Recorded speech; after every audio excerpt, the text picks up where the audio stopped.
Supreme court फैसला कर चुकी है। पार्लियामेंट के पास इख्तियार नहीं है कि सुप्रीम कोर्ट का जो फैसला कॉन्स्टिट्यूशन की इंटरप्रिटेशन है, पार्लियामेंट उसको नहीं चैलेंज कर सकती। मैं अगर शाह साहब ने अभी बात की कि वो ये जो उनकी जो पुरानी पार्लियामेंट थी वो सॉवरन नहीं थी, बिल्कुल सॉवरन नहीं थी, लेकिन अगर इनकी पार्लियामेंट ने पाकिस्तान की कॉन्स्टिट्यूशन जुडिशरी को बहाल ना किया, ये भी सॉवरन नहीं रहेंगे। मैं अगर इनकी जगह हूं, मैं पहली रिक्वायरमेंट ये करूं, आइडियलिस्ट हूं मैं कहूं कि मैं इस पार्लियामेंट हम गवर्नमेंट अस्यूम नहीं करते जब तक आप जजेस को बहाल नहीं करते, क्योंकि वो इनकी प्रोटेक्शन है। देखिए, इंडिपेंडेंट जुडिशरी प्रोटेक्ट करेगी इनको। जब इनकी टांगे खींची जाएंगी, जब इनकी जोड़ तोड़ करेगी नीचे से एजेंसीज, कौन इनको बचाएगा? क्या करेंगे? इनके पास कोई फौज तो नहीं है। ऐसे है कि जो आपकी पहली हुकूमत थी उसमें भी आपने एक मरतबा जुडिशरी को इंडिपेंडेंट करने की बड़ी कोशिश की थी। आप अपने जज जो थे वो 20 लगा दिए थे। तो इस किस्म की इंडिपेंडेंट जुडिशरी आप कहीं आप ले आए? नहीं, देखिए, साल हो जाता है, मियां नवाज शरीफ साहब कामयाब हो जाते हैं, आप लोगों की सियासत तो खत्म होगी उसके बाद। देखिए जावेद, मेरी पार्लियामेंट, ये हमारा सबसे बेहतरीन टाइम था इलेक्शन लड़ने का। मेरी पार्टी की मैं बात कर रहा हूँ। हमारे पास तैयारी थी, एक वोट बैंक था, अच्छे कैंडिडेट्स भी आए, कोalition में भी लड़ना था।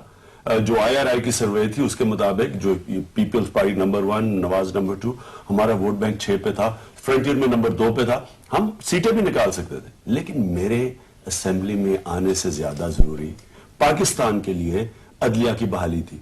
इसलिए हमने फैसला किया जब तक अदलिया बहाल नहीं होती हम इलेक्शन नहीं लड़ते। मैं आज भी ये कहता हूं कि ये अल्लाह ने हमें एक सुनहरी मौका दिया अपनी तकदीर बदलने का। अगर हमने यह सही फैसले कर लिए, मैं पीपल्स पार्टी को भी कहता हूं, इनका भी मुस्तकबिल इसी फैसले में है। अगर इन्होंने सही फैसला किया, पाकिस्तान का भी मुस्तकबिल इसमें है। हमें अगर मौका मिला है कि जुडिशरी ने पहली दफा स्टैंड लिया और हम एक जेन्युइन डेमोक्रेसी, हकीकी जमहूरियत की तरफ जा सकते हैं, हम इस मुल्क की तकदीर बदल सकते हैं। हमें अपनी जात का नहीं सोचना चाहिए, हमें पाकिस्तान का सोचना चाहिए। इमरान खान साहब, तारक अजीम साहब और मखदूम शाह महमूद कुरैशी साहब, मैं आप तीनों का ममनून और मशकूर हूँ। नाज़रीन, मैंने प्रोग्राम के शुरू में अमेरिका के एक साबिक सदारती उम्मीदवार अल गोर का जिक्र किया था। अल गोर ने 13 दिसंबर 2002 की रात सदर बुश की हमायत में तकरीर की थी। उस तकरीर में उसने 2 नुक्तों पर बात की थी। अल गोर का पहला नुक्ता मैं आपको प्रोग्राम के शुरू में बता चुका हूँ। उसका दूसरा नुक्ता पहले से ज्यादा खूबसूरत था। उसने कहा था, अमेरिका बुश और अल गोर के अना से 1000 गुना बुलंद है और ये मुल्क उस वक्त तक दुनिया की सुपर पावर रहेगा जब तक ये मुल्क हम जैसे लोगों की अना और ख्वाहिशात से बुलंद रहेगा। नाज़रीन, हम लोग दूसरों से सीखने के मामले में जरा से कमजोर वाक़या हुआ है। हम दोस्तों से कुछ सीखते हैं और ना ही दुश्मनों से। लेकिन आज मेरी ख्वाहिश है हमारे सियासतदान अल गोर की बात से कुछ ना कुछ जरूर सीखे। नाज़रीन, दुनिया में इक़्तिदार कोई चीज नहीं होती।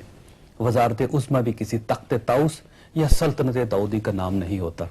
ये सब बारिश में पड़े मट्टी के खिलौने होते हैं और जरा सी तेज फवार आती है, थोड़ी सी हवा चलती है, मामूली सी धूप पड़ती है और ये सारी आन बान शान खाक बनकर उड़ जाती है।